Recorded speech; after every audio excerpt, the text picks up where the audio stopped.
súčasnosti organizujeme už 11. ročník HP ProLiant dní. Dá sa, že história sa vracia. Opäť sme na Štrbskom plese v hoteli Patria, kde sme v podstate začínali. V minulom roku HP ProLiant servery zaznamenali výrazné úspechy na slovenskom trhu, kde v poslednom kalendárnom štvrťroku sme dokázali získať podiel na trhu viac ako 66%. Toto hovorí o tom, že ProLiant servery sú synonymom pre úspech.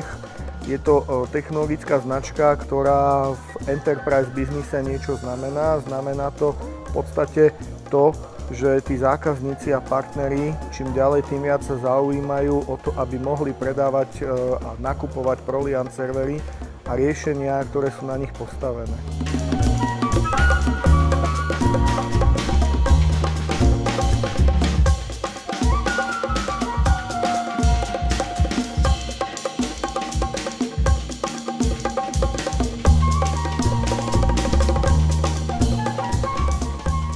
Rád by som povedal ako líder partnerského biznisu Hewlett Packard Slovensko,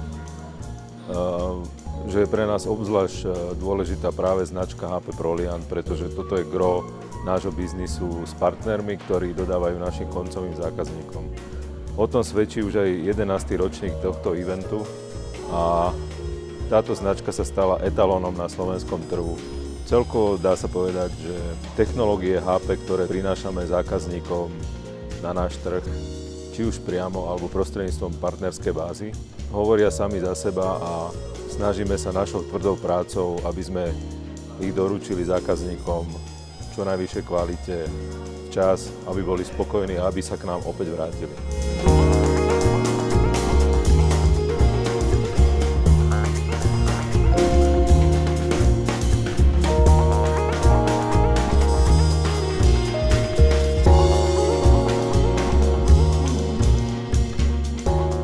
V rámci tohoročných ProLiant Days sme si pre vás pripravili možnosť pozrieť sa bližšie na techniku, ktorú aktuálne predávame, čiže máme tu relatívne aktuálne alebo úplne aktuálne servery bladeové generácie 7, máme tu 460, 465, máme tu nové Virtual Connecty Flex Fabric a v rámci workshopu sme pripravili, teda ja som pripravil jednu session, kde si budete môcť vyskúšať, ako sa nastavuje bootovanie servera cez iSCSI. To znamená, použijeme na to servery bladeové, použijeme na to Virtual Connect, použijeme na to iSCSI MSAčko a tak, ako ste zvyknutí bootovať zo Sunky, tak veľmi podobným spôsobom vo Virtual Connecte vieme urobiť bootovanie cez iSCSI.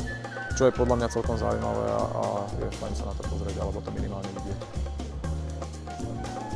Súčasťou labov bude aj storageová časť, to znamená aj storage riešenia ako P4000 a D2D patria na ProLiant Days vďaka tomu, že sú postavené na štandardných ProLiant serverov, to znamená P4000, len aj iSCSI storage riešenie je postavené na dvojúčkových rekových ProLiant serveroch, na ktorých beží storageový operačný systém a z ProLiant serverov robí storageové systémy.